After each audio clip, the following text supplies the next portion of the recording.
मीठे बच्चे, विनाशी शरीरों से प्यार न करके अविनाशी बाप से प्यार करो तो रोने से छूट जाएंगे।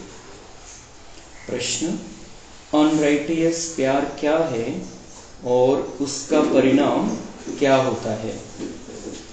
उत्तर, विनाशी शरीरों में मोह रखना अनराइटियस प्यार है।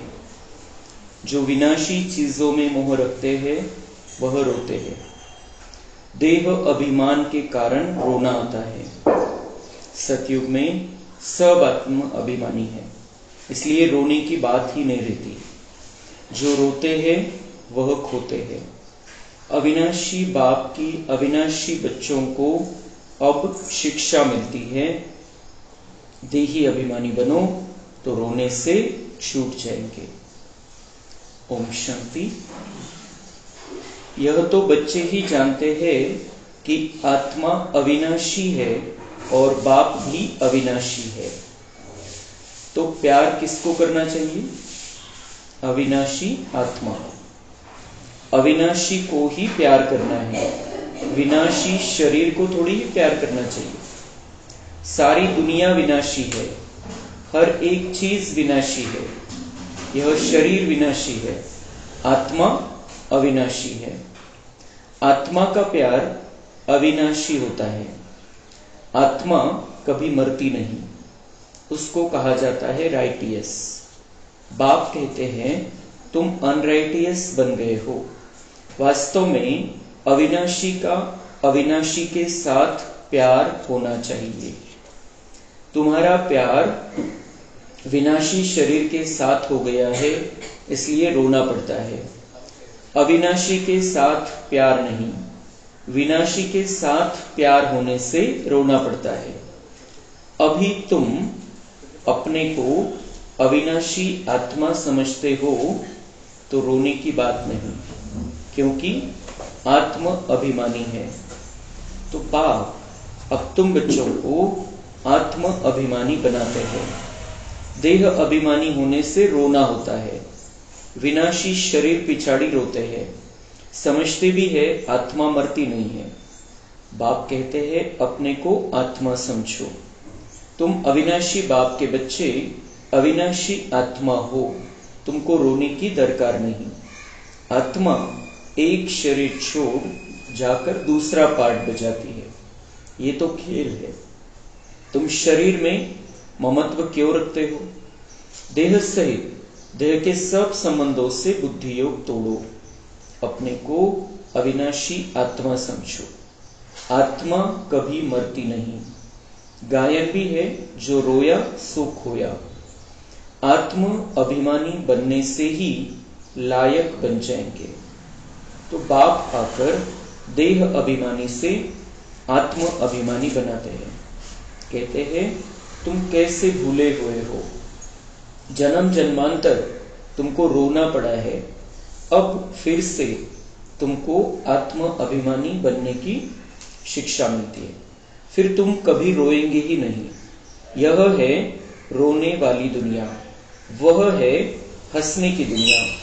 यह दुख की दुनिया, वह सुख की दुनिया। बाप बहुत अच्छी रीति से शिक्षा देते हैं। अविनाशी बाप की अविनाशी बच्चों को शिक्षा मिलती है। वह देह अभिमानी है तो देह को ही देख शिक्षा देते हैं, तो देह की याद आने से रोते। देखते भी है शरीर खत्म हो गया, फिर उनको याद करने से क्या फायदा? मिट्टी को याद किया जाता है क्या? अविनाशी चीज ने जाकर दूसरा शरीर लिया। तुम जानते हो कि हम चढ़ते कैसे हैं। बल अच्छे कर्मों से कोई महात्मा बनेगा, फिर भी कला तो कम होती ही जाएगी। बाप कहते हैं फिर भी ईश्वर को याद कर अच्छा कर्म करते हैं तो उनको अल्पकाल क्षणभंगुर सुख देता हूं। फिर भी सीढ़ी नीचे तो उतरना ही है।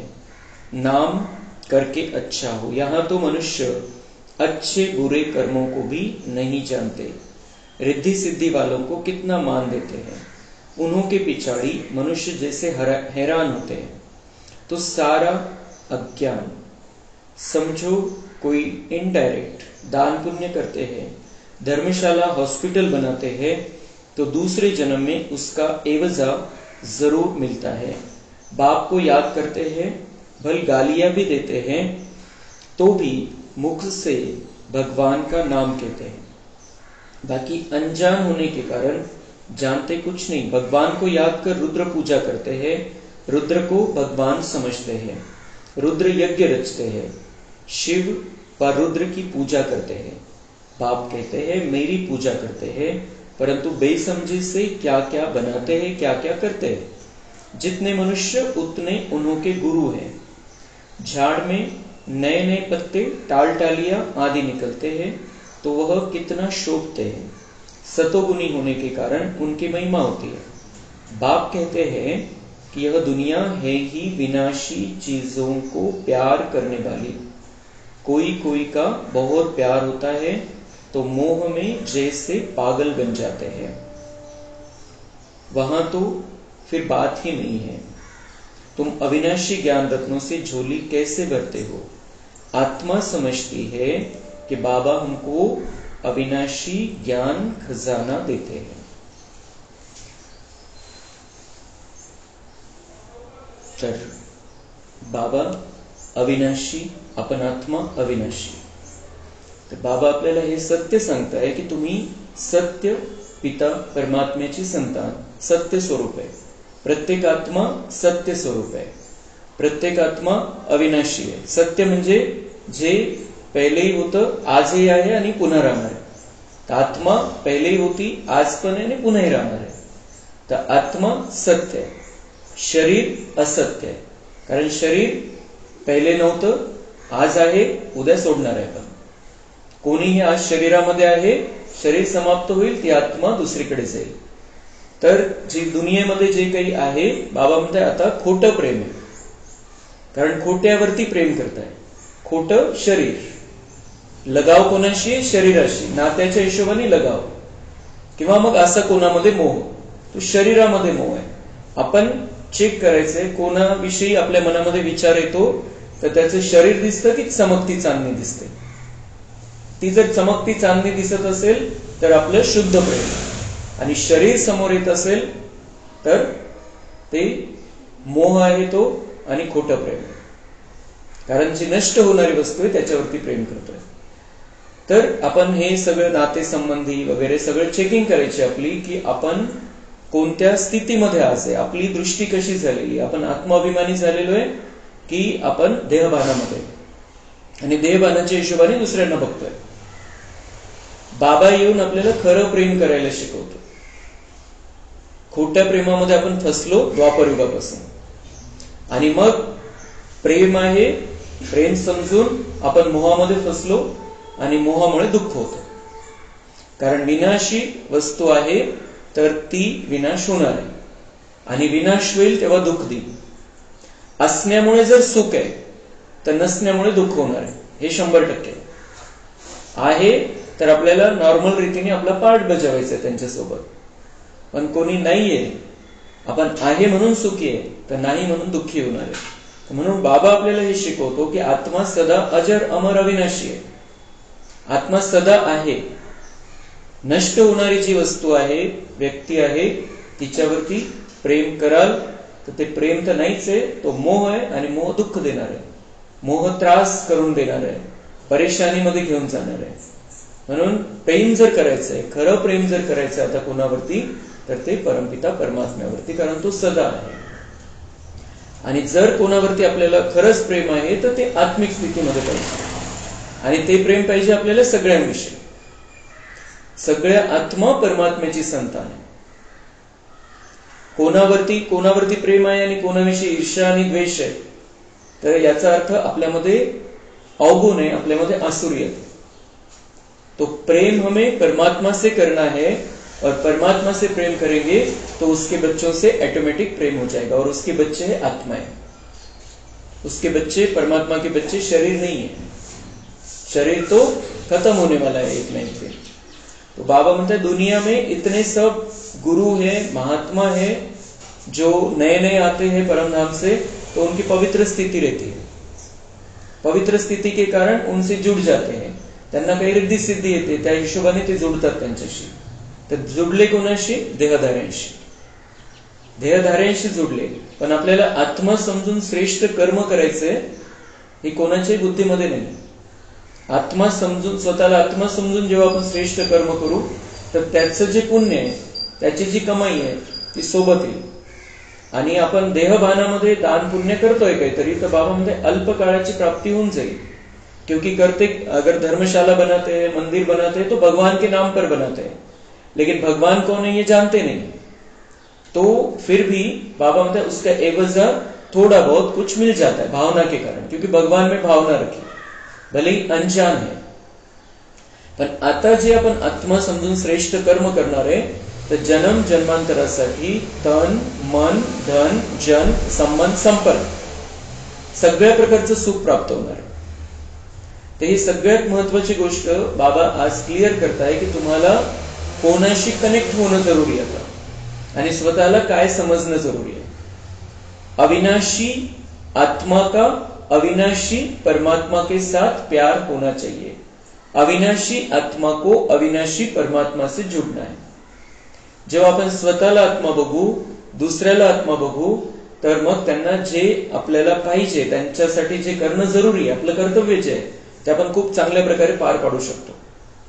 आणि जर देहभानाच्या हिशोबाने आपण त्यांना बघतोय, तर जे त्यांना पाहिजे ओरिजिनल आतमध्ये ते आपण त्यांना नाही देऊ शकत. कारण आपला प्रेम आहे, प्रेम देतो तर त्याच्यामध्ये मोह मिक्स राहील आणि मोह विकार आहे आणि मोह त्यांना दुःख देईल. मोहामध्ये आपण कोणालाही बांधायचं नाहीये आणि कोणाच्याही मोहामध्ये आता बंधनामध्ये आपल्याला स्वतःलाही बांधून घ्यायचं नाही, कोणालाही बांधायचं नाही. अगर हम आत्मा समझ कर रहेंगे, दूसरे को आत्मा देखेंगे, तो हम बांध नहीं रहे किसी को भी हम बांध नहीं रहे हैं. उनको हम आत्मा देखते हुए परमात्मा से मिलने वाली सारी प्राप्तियां दे सकते हैं. हम भी नहीं हम बंधेंगे तो बाबा से नहीं जुड़ पाएंगे, और बाबा से नहीं जुड़ पाएंगे, जो आज उनको आवश्यकता है वो दे नहीं पाएंगे. आणि म्हणून कुठलंही आहे, कोणती गोष्ट आहे या दुनियेमध्ये जी डोळ्याने दिसतेय ती संपणार आहे, ती नष्ट होणार आहे. त्याच्यामुळे आता त्याच्यामध्ये गुंतायचं नाही. वस्तू असो, व्यक्ती असो किंवा वैभव असो, असण्याने दुःख, असण्याने जर सुख आहे तर नसण्याने दुःख होणार आहे, स्वतःला समजून सांगायचं. आणि आपण कोणाच्या मोहामध्ये, आपण त्यांना खूप चांगल्या प्रकारे मदत नाही करू शकत. हे बिलकुल क्लिअर पाहिजे आपल्याला. आपला आता पार्ट वेगळा आहे. आपण आता अलौकिक जीवनामध्ये आलेलो आहे. ते लौकिक त्या ज्या गोष्टी आहे मागे सोडून द्यायच्या आहे. आता अलौकिक जीवन आहे आणि अलौकिक जीवनामध्ये फरिश्ता रूपामध्ये सगळ्यांची मदत करायची. तर फरिश्ता रूपामध्ये केव्हा राहू शकू आपण?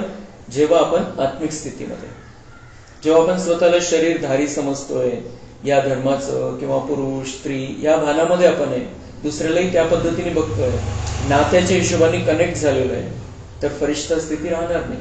आपण इथंच बांधलेले राहू आणि बांधलेला दुसऱ्याला सोडवू शकत नाही. आता आपल्याला मास्टर मुक्तिदाता बनायचंय. सगळ्यांना आता इथून या दुःखाच्या दुनियेमधून मुक्त करायचंय, सुखाच्या दुनियेमध्ये जाण्याचा रस्ता दाखवायचा, तो त्यांचा रस्ता क्लिअर करायचा आहे. तर त्याच्यासाठी आपल्याला आधी बंधनमुक्त व्हावं लागेल. जे देहाचं बंधन आहे, हिशोब जे आहेत आपले, ते सगळे आपल्याला मिटवावे लागते. तो बाप कहते हैं, बच्चों तुमको माया रावण ने अनराइटियस बना दिया है. माया रावण ने उनको अनराइटियस म्हणजे चुकीच्या मार्गावरती माया रावण आपल्याला घेऊन गेलेले. अनराइटियस राज्य है ना, हे असत्य आणि चुकीचं अशा प्रकारच्या राज्यामध्ये आपण आहोत. राज्य आहे विकारांचं. मनुष्य अनराइटियस तो सारी दुनिया भी अनराइटियस हो जाती है. सगळे मग जे मनुष्य आत्मे त्यांच्यामध्ये जर गडबड झाली तर सगळ्या दुनियेमध्ये, पाच तत्वामध्ये, जनावरांमध्ये, पशु पक्ष्यामध्ये पण सगळ्या प्रकारची गडबड त्या व्हायब्रेशनने येऊन जाते. तो राइटियस और अनराइटियस दुनिया में देखो फरक कितना है. आजची दुनिया आणि येणारी दुनिया सत्य, त्याच्यामध्ये किती मोठा फरक आहे. कलयुग की हालत देखो क्या है. मैं स्वर्ग स्थापन कर रहा हूं तो माया भी अपना स्वर्ग दिखाती है, टेम्पटेशन देती है। आर्टिफिशियल धन कितना है, समझते हैं हम यहां ही स्वर्ग में बैठे हैं। स्वर्ग में थोड़े ही इतने ऊंचे 100 मंजिल के मकान आदि होते हैं, कैसे कैसे मकान सजाते हैं। वहां तो डबल स्टोरी के भी मकान नहीं होते, मनुष्य ही बहुत थोड़े होते हैं।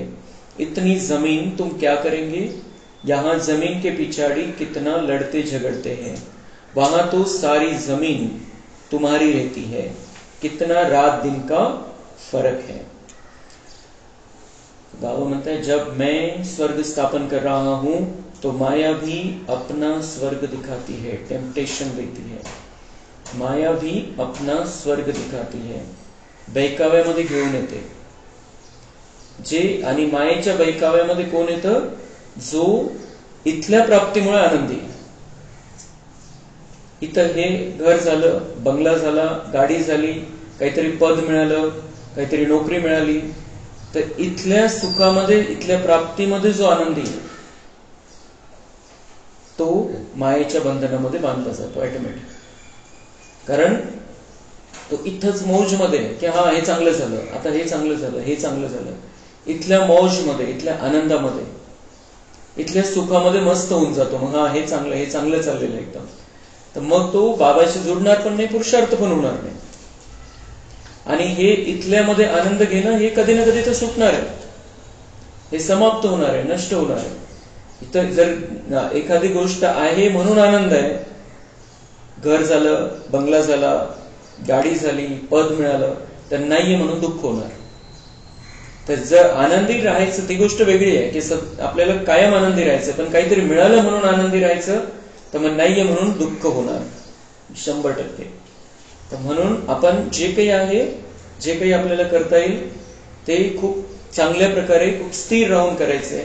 जे काही आहे त्याचा आनंद घ्यायचा आहे, पण स्थिर राहून आनंद घ्यायचा आहे, स्थिरतेने। की आहे तरी ठीक आहे, नाहीये तरी ठीक आहे, नाहीये तर मला दुःख नाही होणार, नॉर्मल रीतीने घ्यायचंय। सदा बाबा म्हणतात की तुम्हाला एक रस स्थिती ठेवायची, सदा आनंदी स्थितीमध्ये राहायचंय, सदा शांतीमध्ये राहायचंय। तर हे सदा केव्हा होईल, जेव्हा आपण प्राप्ती असो अप्राप्ती असो, आहे नाहीये तेव्हा समानता आहे। आपल्या विचारामध्ये, बोलण्यामध्ये, वागण्यामध्ये समानता आहे, आपल्या आनंदामध्ये समानता आहे। तो आणि ही माया मग वेगवेगळ्या प्रकारे आकर्षणामध्ये आणते आपल्याला, वेगवेगळ्या प्रकारचं जे आहे की याच्यामुळे चांगलं वाटतंय, असं आहे, याच्यामुळे आता सुख झालेलं आहे, एकदम आता सगळं माझं म्हणणं सगळं ऐकायला लागलेलं आहे। तो ये जो बातें है, ये सब बातें माया हमें अपनी ओर खींचती है और हम कलयुग में फंस सकते हैं। म्हणून बाबा म्हणता है कि ये कलयुग के अंतिम दाव में अभी फंसना नहीं है। कोणत्याही गोष्टीमध्ये सुख दुःख, निंदा अपमान सगळ्यामध्ये तुम्हाला समान स्थितीमध्ये राहायचंय। खूप काही मिळालं म्हणून हुरळून पण जायचं नाहीये, आणि नाहीये म्हणून नाराज उदासीच्या स्थितीमध्ये पण राहायचं नाही। सदा एक रस स्थिती आपली असली पाहिजे, सदा आतली खुशी कायम असली पाहिजे। आपल्याला कधी दुःखी नाही व्हायचं। कोणत्या गोष्टीमुळे दुःखी होऊ, मग कोणत्या गोष्टीमुळे सुखी होऊ आपण, तर मग खालीवर अपडाऊन स्थिती आपली होत राहील। तर तिथं बाबा म्हणताय की तिथं काय असणार आहे, तुमच्याकडे मोठे मोठे महल असतील, ज्याची तुम्ही कल्पनाही नाही करू शकत, इतके मोठे महल असतील। जमीन, प्रत्येकाला किती जमीन आहे त्याची गिनती नाही, कितीतरी जमीन आहे, त्याचा कुठलाही रेकॉर्ड नाही, इतकी जमीन आपल्याकडे राहील। एका तालुक्या इतके, एका जिल्ह्या इतके, एकाकडे जमीन राहील। आणि इथं बाबा म्हणतात थोड्या जमिनीसाठी भांडत बसतात। कोर्टामध्ये 80% केसेस त्याच्यावरती आहेत। तो बाबा म्हणतात कितना रात दिन का फर्क है इस दुनिया में और उस दुनिया में। वह लौकिक बाप, यह पारलौकिक बाप है। पारलौकिक बाप बच्चों को क्या नहीं देते, काय नाही देत आपल्याला बाबा। आपल्याला काय पाहिजे ते सुद्धा आपण, ती सुद्धा लिस्ट नाही बनवू शकत की हे पाहिजे, हे पाहिजे, हे पाहिजे। आपण किती लिस्ट बनवली तर ती लिस्ट कमी राहणार आहे जे बाबा देणार आहे त्याच्या तुलनेमध्ये। आधा कल्प तुम भक्ति करते हो, बाप साफ कहते हैं इनसे मुक्ति नहीं मिलती है। भक्ति से मुक्ति नहीं मिलती है। मुक्ति कब मिलती है? जब मुक्तिदाता स्वयं इस धरती पर आता है। तो भक्ति से मुक्ति नहीं मिलती है, अर्थात मेरे से नहीं मिलते। मुक्तीमध्ये, परमधाममध्ये नाही जाऊ शकत जोपर्यंत बाबा इथे येऊन घेऊन नाही जात। तो मुक्तिधाम में मेरे से मिलते हो। मैं भी मुक्तिधाम में रहता हूं। मुक्तिधाम में मेरे से मिलते हो। कब मिलते हैं? लेकिन उस मिलने का सुख हमें संगम में मिलता है। भले ही हम साथ में रहते हैं बाबा के मुक्तिधाम में, लेकिन मिलन का सुख तो यहां ही है। मुक्तिधाम में बाबा से मिलेंगे, वो मिलना अलग चीज है कि साथ में है बस, पण कुठल्याही प्रकारचा अनुभव नाही आहे। दुनियावाल्यांसाठीचे मिलन आहे। बाबा म्हणताय भक्ती करून तसं तुम्हाला मुक्ती मिळणार नाही, तसं तुम्ही कुठल्याही प्रकारे मुक्तिधाममध्ये जाऊ शकत नाही। जेव्हा मी येतो तेव्हा मी सगळ्यांना मुक्त करतो आणि मग आपलं मिलन होतं। म्हणजे जे ज्ञानामध्ये येणार नाहीये त्यांचं मिलन बाबांशी मुक्तिधाममध्ये मिलन आहे, पण त्या मिलनाला तसा काही अर्थ नाहीये।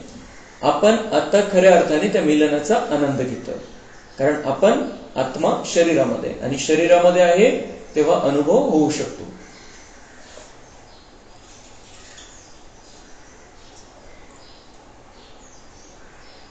वहां स्वर्ग में मैं नहीं होता, यह भी ड्रामा है। बाबा म्हणतात ड्राम्यामध्ये माझा पार्टच नाहीये, स्वर्गामध्ये राहण्याचा माझा पार्ट आहे, तुम्हाला स्वर्गामध्ये घेऊन जाण्याचा, त्याच्यासाठी तयार करण्याचा। तो यह भी ड्रामा में है, फिर हूबहू ऐसे रिपीट होगा, फिर यह ज्ञान भूल जाएगा, प्रायः लोप हो जाएगा। जब तक संगम युग नहीं आया है तब तक गीता का ज्ञान हो कैसे सकता? बाकी जो भी शास्त्र आदि है वह है भक्ति मार्ग के शास्त्र। जब तक संगम युग नहीं है तब तक गीता का सत्य ज्ञान किसी को भी नहीं मिलता है। संगम युग में बाबा की सच्ची गीता चलती है। हम बच्चे, भाग्यशाली बच्चे, बाबा की सच्ची गीता यानी मुरली सुनते हैं। बाकी शास्त्रामध्ये कुठल्याही प्रकारे हे सत्य ज्ञान नहीं है। अब तुम नॉलेज सुन रहे हो, मैं बीज रूप ज्ञान का सागर हूं। तुमको कुछ भी करने नहीं देता, तुमको कुछ भी करने नहीं देता, पाँव भी पड़ने नहीं देता। पाँव किसका पड़ेंगे? शिव बाबा के तो पाँव है नहीं, यह तो ब्रह्मा के पाँव पड़ना हो जाएगा। मैं तो तुम्हारा गुलाम हूं। उनको कहते हैं निराकारी, निरहंकारी। सो भी जब वह एक्ट में आए तब तो निरंकारी कहा जाए। तर बाबा म्हणतात मैं तुमको कुछ भी करने नहीं देता। भक्ती मार्गामध्ये तो लोटांगण घालतात किती वेळा, और यहां पर बाबा म्हणता है हाथ भी जोड़ने नहीं है, पाँव भी पड़ने नहीं है। पाँव किसका पड़ेंगे? बाबा म्हणता है मेरे तो पाँव ही नहीं है, शिव बाबा के तो पाँव ही नहीं है, और पाँव पड़ेंगे तुम तो ब्रह्मा का पाँव पड़ना हो गया। तो ब्रह्मा तो 5 तत्वों से बना हुआ वो शरीर है। तो बाबा हमें भक्ति मार्ग की हर एक बात से छुड़ाते हैं। भावनेने सुद्धा पाय पडण्याची आवश्यकता नाही, हात जोडण्याची आवश्यकता नाही। मनाचं मानसिक मिलन आहे आपलं परमात्म्याशी, मानसिक आणि बुद्धीचं मिलन आहे। त्याच्याशी आपण खऱ्या अर्थाने जोडायचंय। या वरच्या दाखवायच्या गोष्टीचा विषय नाहीये। हात जोडणं, पाय पडणं म्हणजे खूप मोठी भक्त आत्मा आहे, खूप आदर सन्मान आहे देवी देवतांविषयी, ही दाखवायची ती गोष्ट झाली फक्त की आपण सन्मान ठेवतोय। पण तो सन्मान ठेवतोय, पण मनामध्ये त्याच्याविषयी काय भावना आहे, त्याला ओळखलेला आहे की नाहीये, त्याचं म्हणणं मानतोय की नाहीये, तो कोण आहे आणि आपलं कल्याण कसं करणार आहे, काही माहिती नाही। तो बाबा हमें उन सारी बातों से छुड़ाता है, सत्य ज्ञान देता है।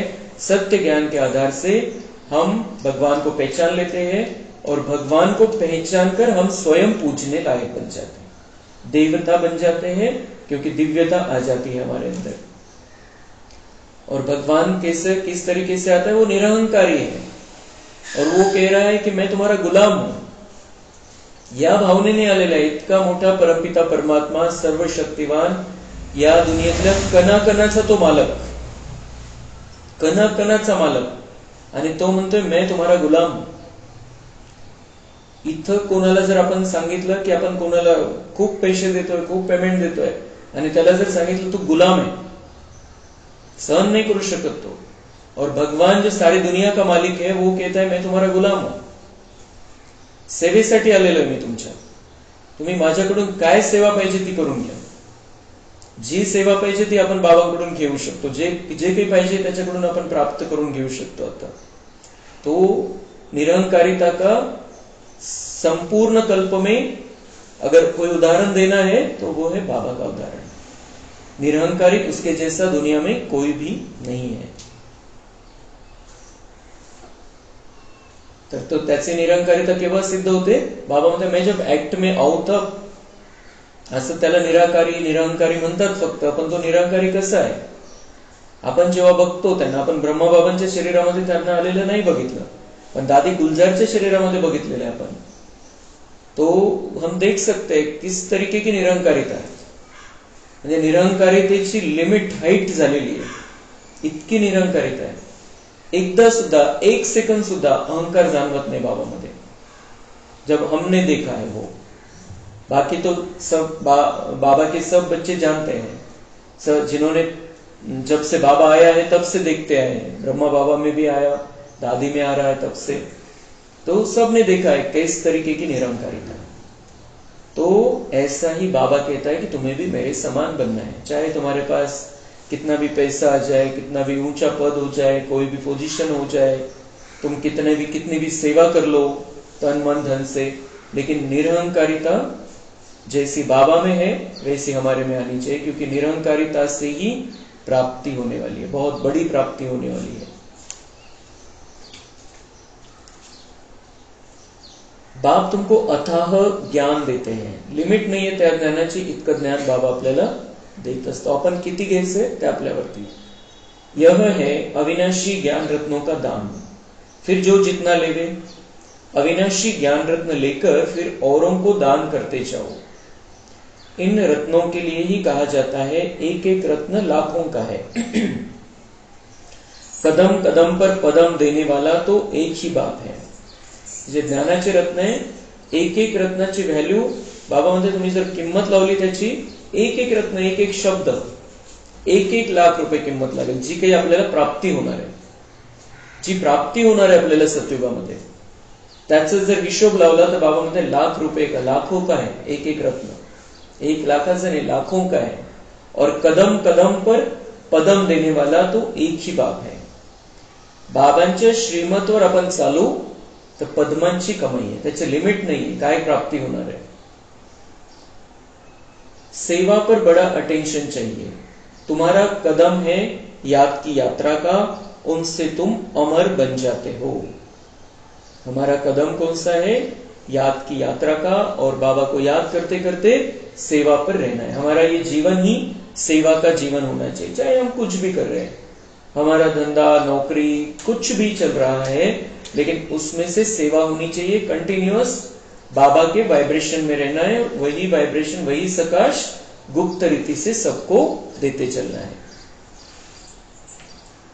तो इससे हम अमर बन जाते हैं, मतलब अमर आत्माओं की दुनिया में चले जाएंगे सतयुग में. रक्षाबंधन का पर्व भी मनाते हैं. यह कब की निशानी है? कब भगवान ने कहा कि पवित्र बनो? कब भगवान ने कहा पवित्र बनो? हर संगम युग में आकर कहता है पवित्र बनो. द्वापर से नहीं रोकता है. द्वापर से अपने अपने हिसाब से आत्माएं अपने आप को चला लेती है. पवित्रता की भी 50-50 धारणा रहती है, लेकिन जब सारे अपवित्र हो जाते हैं, जब तमो प्रधानता आ जाते, जेव्हा व्हायब्रेशन सगळे अपवित्र होऊन जातात दुनियेमध्ये, त्यावेळेला बाबा येऊन आपल्याला ती पवित्रतेची राखी बांधतो, पवित्रतेच्या बंधनामध्ये बांधतो, आणि आपण पवित्र राहायला सुरुवात होते मन आणि शरीराच्या द्वारे. तर त्याचं यादगार म्हणून दुनियेमध्ये रक्षाबंधन मनवायला सुरुवात झाली द्वापर नंतर.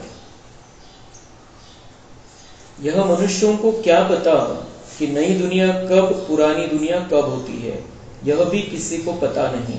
इतना कहते हैं कि अभी कलयुग है, सतयुग था अभी नहीं है. पुनर्जन्म को भी मानते हैं. 84 लाख कह देते हैं तो जरूर पुनर्जन्म हुआ ना. निराकार बाप को सब याद करते हैं. वह है सब आत्माओं का बाप.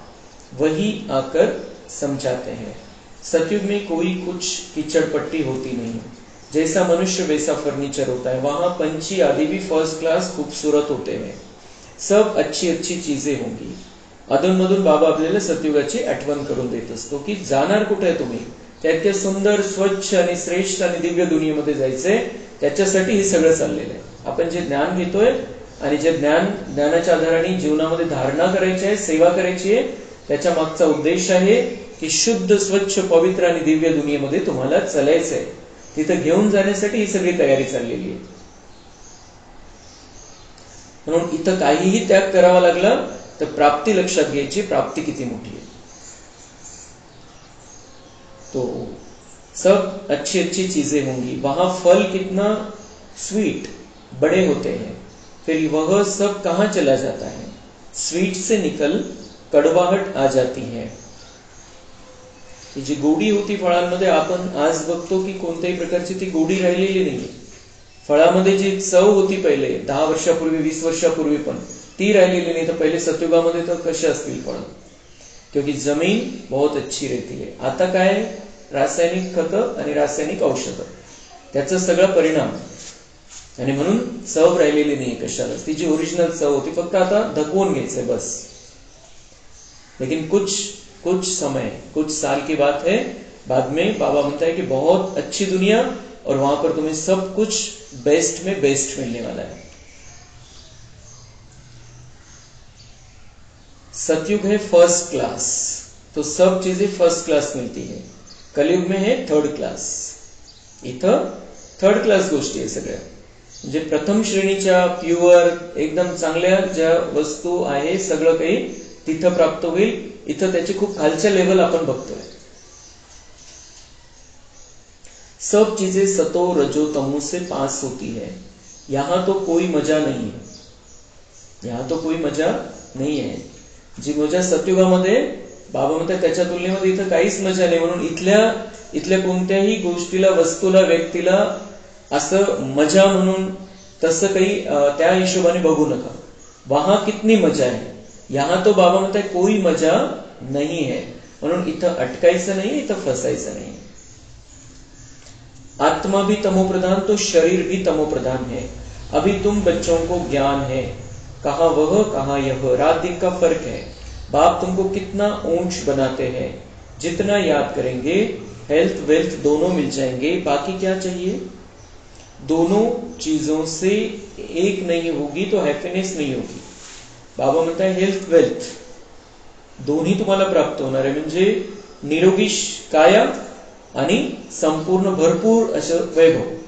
जर तब्येत चांगली आहे, पैसा नाहीये तरी सुद्धा आनंद नाहीये, आणि तब्येत चांगली नाहीये, पैसा भरपूर आहे तरी सुद्धा आनंद नाही। म्हणून बाबा म्हणतात तिन्ही गोष्टी तुम्हाला सतयुगामध्ये प्राप्त होतील। निरोगी शरीर, वैभव, ज्याची कुठल्याही प्रकारची कमी तुम्हाला राहणार नाही, आणि आनंदच आनंद, ती आनंदाची दुनिया आहे, कारण तुम्हाला सगळी काही सगळ्या प्रकारची तिथं प्राप्ती आहे। बच्चे समझते हैं भारत सोने की चिड़िया था, अभी सोना कहा। सोना चांदी तांबा गया, अभी तो कागज ही कागज है। पहिले सोन्याचे नाणे होते, मग चांदीचे होते, तांब्याचे होते, आता बाबा म्हणते कागदाच्या नोटा, आणि कागदाच्या नोटा तर कशा नष्ट होऊन जातील, सगळ्या पाण्यामध्ये जातील। यहां सब दुख की बातें हैं, वहां ये सब बातें होती नहीं। यहां इस समय अपार दुख है। भगवान कह रहा है, भगवान जब देख रहा है उसको पता है सतयुग में कितना सुख था, उसकी तुलना में यहां अपार दुख है, म्हणजे लिमिट नाहीये दुःखांची, इतकं दुःख आहे। आणि आपल्याला जाणवतं जेव्हा आपण बाबांचे महावाक्य ऐकतोय तेव्हा खूप आनंद आहे, खूप चांगलं वाटतं। जेव्हा आपण थोडंसं जर आपण कलियुगाच्या प्रभावामध्ये स्वतःला ठेवलेलं आहे तर प्रत्येक क्षणी दुःख आहे। जर आपण संगमयुगामध्ये कंटिन्युअस आहे, बाबांचे महावाक्य ऐकल्यानंतर संगमयुग कंटिन्यू चालू आहे आपला दिवसभर, तर आपण दुःखी नाही होणार। पण जर आपण कलियुगाच्या प्रभावामध्ये आलो तर प्रत्येक क्षणी दुःख आहे। जर ज्ञान घेऊन आपण दुःखी आहे तर दुनियावाले अज्ञानी तर किती दुःखी आहे। काही दाखवतात, काही दाखवत नाही, पण आतल्या आत सगळे दुःखी आहे, सगळे परेशान आहे, सगळे टेन्शन मध्ये, कोणत्या ना कोणत्या प्रकारची चिंता आहे। कोणी असो, खूप खालच्या लेवलचा असो किंवा खूप वरच्या लेवलचा असो। तो यहां पर बाबा कह रहे हैं कि अपार दुख है, मतलब जिसका कोई लिमिट नहीं है, इतना दुख है। बाप आते ही तब है जब अपार दुख है, कल फिर अपार सुख होगा। जेव्हा हे दुःखाची अति होते तेव्हा मी येतो आणि अनलिमिटेड सुखामध्ये तुम्हाला घेऊन जातो। तो खुशी में रहना चाहिए, खुशी ही खुशी, यह अंत की बात है। खुशी ही खुशी, यह अंत की बात है। अतीन्द्रिय सुख गोप गोपियों से पूछो, पिछाड़ी में तुम बहुत अच्छी रीती समझ जाते हो। बाबा म्हणतात खुशी आणि खरं सुख कशामध्ये? पिछाडी में तुम बहुत अच्छी रीती समझ। पिछाडी मध्ये म्हणजे शेवट आलेला आहे, आता तर समजून घ्यायचं आपण कशामध्ये सुख आहे, कशामध्ये ओरिजिनल सुख आहे, कशामुळे आपण दुःखी झालेलो आहे। तो पिछाड़ी मतलब अभी वो आ गया है। बाबा ने ये मुरली 60 साल पहले चलाई है, तो अभी तो अंत समय है। तो अभी हम समझदार बन गए हैं, हमें पता है सच्चा सुख किसमें है, सच्ची खुशी किसमें है। यहाँ की विनाशी चीजों में, विनाशी व्यक्ति में कोई सुख नहीं है, कोई खुशी नहीं। हमें सेवा का जीवन जीना है, फरिश्ता बनकर रहना है। यहाँ पर रियल शांति किसे कहा जाता है, यह बाप ही बतलाते हैं। तुम बाप से शांति का वर्षा लेते हो, उनको सब याद करते हैं। बाप शांति का सागर है। बाप समझाते हैं मेरे पास आ कौन सकते हैं, फलाना फलाना धर्म फलाने फलाने समय पर आते हैं, स्वर्ग में तो आ न सके। प्रत्येक धर्माचं आपलं टायमिंग आहे। जे देवी देवता धर्माचे आत्मा आहे ते बाबाचे बच्चे बनतील आणि स्वर्गामध्ये येतील, आणि बाकीचे जे धर्मवाले जे बाबांचे बच्चे नहीं बनना रहे, बाबा म्हणते उन्हें स्वर्ग में एंट्री भी नहीं है, वो तो ऑफर के बाद आएंगे। अभी साधु संत ढेर निकल पड़े हैं, तो उन्हों की महिमा होती है। पवित्र है तो उनकी महिमा होनी चाहिए। अभी नए उतरे हैं, आता जर तिथून फ्रेश आलेले परमधाम मधून, तो पवित्र स्थिती है। बाबा म्हणतात फिर पवित्रता की महिमा होती है। ती पवित्रता किती आहे हा फार मोठा प्रश्न है, पण बाबा म्हणते कोई कोई नया आया है परमधाम से, तो वो तो पवित्र ही रहेगा। आज आया है मतलब 4950 वर्ष पवित्र रहा है, तो बाबा म्हणते त्याचा प्रभाव दिसून येतो, तो वो पवित्रता की में, तो पवित्रता की इतनी बड़ी महिमा है।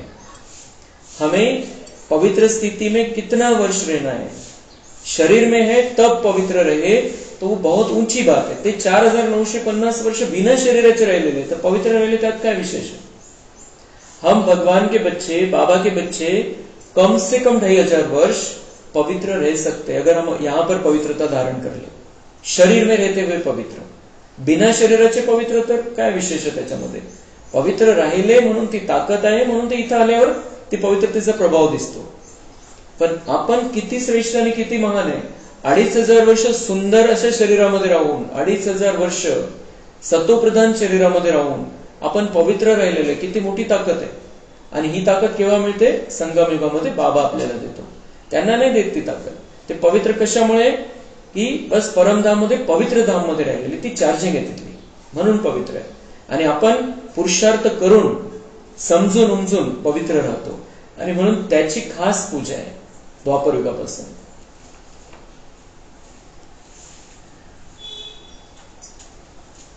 बाप समझाते हैं कि भक्ति की सामग्री इतनी है, कितना झाड़ फैला होता है, ज्ञान बीज कितना थोड़ा है, भक्तीचा किती मोठा विस्तार आहे, काय काय बनवून ठेवलेलं आहे, आणि ज्ञान किती थोडं आहे, मुरली आहे बाबांची। भक्ति को आधा कल्प लगता है, यह ज्ञान तो सिर्फ इस एक अंतिम जन्म के लिए है। अर्धा कल्प भक्ति आणि ज्ञान एक जन्म, एवढा एक जन्म, जेवढा काळ आपण संगम युगामध्ये आलेले तेवढा काळ आपल्यासाठी ज्ञान है। ज्ञान को प्राप्त कर तुम आधा कल्प के लिए मालिक बन जाते हो, भक्ति बंद हो जाती है, दीन हो जाता है। भक्ति बंद हो जाती है, दीन हो जाता है। भक्ति चालू है मतलब रात है। तो बाबा मतलब तुम क्या बन जाते हो, ज्ञान प्राप्त कर लेते हो मतलब रोशनी में आ गए, अंधेरा खत्म, भक्ति बंद। भक्ति करने की जरूरत ही नहीं है हमें। हम बाबा के बच्चे हैं, हम स्वयं पूज्य आत्माएं हैं, हमें सिर्फ उस पूज्यता को फिर से रिपीट करना है, उसको धारण करना है। तो बाबा मतलब भक्ति करने की कोई आवश्यकता नहीं है, तुम ज्ञान प्राप्त कर रहे हो और ज्ञान के हिसाब से तुम अपने आप को चलाओ तो तुम पूज्य बन जाएंगे, श्रेष्ठ बन जाएंगे, देवता बन जाएंगे, विश्व के मालिक बन जाएंगे। अभी तुम सदा काल के लिए हर्षित बनते हो। इसको कहा जाता है ईश्वर की अविनाशी लॉटरी। उसके लिए पुरुषार्थ करना पड़ता है। ईश्वरीय लॉटरी और आसुरी लॉटरी में कितना फर्क होता है। बाबा म्हणतात तुम अभी सदा काल के लिए हर्षित बन जाते हो। ये ईश्वरीय लॉटरी हमें मिली है, अविनाशी लॉटरी। लॉटरीचं तिकीट घेतलं आपण, पण बक्षीस केव्हा लागणार आहे? जेव्हा पुरुषार्थ करू. लॉटरीचं तिकीट तर दिलं बाबांनी आपल्याला, पण बक्षीस कोणाला लागणार आहे? ज्याने पुरुषार्थ केलेला. तो यहां पुरुषार्थ करना इस लॉटरी के टिकट को जीतने के लिए. टिकट मिल गया, लेकिन जीत कब होगी? जब हम पुरुषार्थ करेंगे पूरा. तो यहां पर बाबा म्हणते तुम सदा के लिए हर्षित बनते हो. आसुरी लॉटरी और ईश्वरी लॉटरी में कितना बड़ा फर्क है. आसुरी लॉटरी म्हणजे त्यांना काही प्राप्ती झाली, तेवढ्यापुरतं तेवढं काही त्यांच्या मनासारखं झालं, खुश. मनासारखं नाही झालं, अपेक्षा पूर्ण नाही झाली, दुःख. तर इतका मोठा फरक आहे आसुरी लॉटरीमध्ये. आणि इथं हर्षित राहण्याची लॉटरी, ईश्वरी लॉटरी बाबा आपल्याला देतोय. चाहे सुख हो, चाहे दुख हो, चाहे हार हो, चाहे जीत हो, चाहे मान हो, चाहे अपमान हो, चाहे निंदा हो, चाहे स्तुति हो, बाबा हमें सिखाता है कि तुम्हें खुश रहना है. बाबा हमें इतनी ऊंची नजरों से देखता है. और इससे बड़ा स्वमान और इससे बड़ी बात क्या हो सकती है. भगवान कह रहा है मैं तुम्हारा गुलाम. याच्यापेक्षा मोठा आनंद कशामधून भेटणार आपल्याला. भगवान कह रहा है मैं तुम्हारा गुलाम. या आनंद घ्यायचा विषय कसा है त्याच्यामध्ये कि भगवान हमें कितना ऊंचा समझता है. हम भगवान को गुलाम नहीं समझते. भगवान हमें कितने ऊंची नजरों से देखता है. और कैसा बाबा हमें मिला है जो इतना निरंकारी. माहिती आपल्याला तो किती मोठा आहे. आणि तो असा इतका मोठा असून सुद्धा कोणत्या स्थितीमध्ये, कोणत्या स्थितीमध्ये तो ऐसा भगवान मिला है, ऐसे बाबा के हम बने हैं. हम खुश नहीं रहेंगे तो कौन खुश रहेगा फिर. दुनिया में कोई भी खुश नहीं रह सकता है. तो भगवान हमें सिखाता है पल पल खुश कैसे रहना है. इसी आनंद में रहना है कि मैं संगम युग में हूं. इसी आनंद में रहना है कि भगवान मुझे मिल गया है. इसी आनंद में रहना है कि भगवान ने मुझे लॉटरी दे दी है विश्व का मालिकपन प्राप्त करने की. अच्छा, मीठे मीठे सिके लदे बच्चों प्रति माता पिता बाप दादा का याद, प्यार और गुड मॉर्निंग. रूहानी बाप की रूहानी बच्चों को नमस्ते. हम रूहानी बच्चों की रूहानी बाप दादा को याद, प्यार, गुड मॉर्निंग, नमस्ते. वाह बाबा वाह, शुक्रिया बाबा शुक्रिया. धारणा के लिए मुख्य सार है तुम्हारे याद के हर कदम में पदम है. इससे ही अमर पद प्राप्त करना है. अविनाशी ज्ञान रत्न जो बाप से मिलते हैं उनका दान करना है. आत्माभिमानी बन अपार खुशी का अनुभव करना है. शरीरों से मोह निकाल सदा हर्षित रहना है. मोह जीत बनना है. वरदान हर घड़ी को अंतिम घड़ी समझ सदा रूहानी मौज में रहने वाली विशेष आत्मा भव. संगम युग रूहानी मौजों में रहने का युग है. इसलिए हर घड़ी रूहानी मौज का अनुभव करते रहो. कभी किसी भी परिस्थिति या परीक्षा में मूंझना नहीं, क्योंकि यह समय अकाली मृत्यु का है. थोड़ा समय भी अगर मौज के बजाय मूंझ गए और उसी समय अंतिम घड़ी आ जाए तो अंतमतिसो गति क्या होगी. इसलिए एवर रेडी का पाठ पढ़ाया जाता है. एक सेकंड भी धोखा देने वाला हो सकता है. इसलिए स्वयं को विशेष आत्मा समझकर हर संकल्प, बोल और कर्म करो और सदा रूहानी मौज में रहो. संगम युग रूहानी मौज में रहने का युग है. रूहानी मौज म्हणजे आत्मिक आनंद. आत्मिक आनंदाच्या स्थितीमध्ये कसं राहू शकतो आपण. जेव्हा आपण आत्मा स्वतःला सुख स्वरूप स्थितीमध्ये ठेवतोय, जेव्हा आपण ज्ञान स्वरूप स्थितीमध्ये, प्रॅक्टिकल मध्ये ज्ञान आहे, जेव्हा आपण प्रॅक्टिकल मध्ये शांतीच्या स्थितीमध्ये राहतोय, जेव्हा आपण प्रॅक्टिकल मध्ये पवित्र राहतोय, तेव्हा आपण रूहानी आनंदामध्ये, आत्मिक आनंदामध्ये राहू शकतो. कारण बाबामध्ये कुठली परिस्थिती आली तुम्ही गोंधळून गेले आणि त्याच वेळेला तुमचा अंतिम क्षण आला तर खूप पुरुषार्थ केलेला आहे, खूप सेवा केलेली आहे, खूप धन लावलेलं आहे, खूप तन लावलेलं आहे, मन लावलेलं आहे, पण जर एक क्षण असा आला की ज्या वेळेला तुम्ही दुःखी झाले, कशामुळे तरी परेशान झाले, कशामुळे तरी डिस्टर्ब झाले, आणि तो क्षण शेवटचा असेल तर माहिती नाहीये कोणाचा पाठ कधी समाप्त होणार आहे, कोणाचा हिशोब कुठला कधी समाप्त होणार आहे, कोणाचा पाठ दुसरीकडे कधी सुरू होणार आहे, काही माहिती नाहीये. सगळं अनिश्चित आहे. निश्चित ड्राम्यामध्ये पण आपल्या हिशोबाने अनिश्चित आहे, कारण आपल्याला माहिती नाही. रिजर्वेशन पक्का है पण कदीच माहिती नहीं. तो इसलिए बाबा हमें एवर रेडी का पाठ पढ़ाते हैं. चाहे कभी भी अंत समय आ जाए, मैं उस समय रूहानी मौज में रहूं. बिल्कुल स्थिति डिस्टर्ब नहीं, परेशान नहीं, तो कायम राहावं लागेल, कंटिन्यू त्या स्थितीमध्ये राहावं लागेल.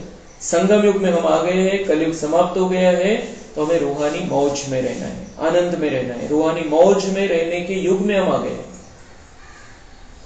तो विशेष आत्मा समझकर बाबा मते हर संकल्प बोल और कर्म करो और सदा रूहानी मौज में रहो. स्वतः आपण स्पेशल आत्मे, असे तसे नाहीये आपण.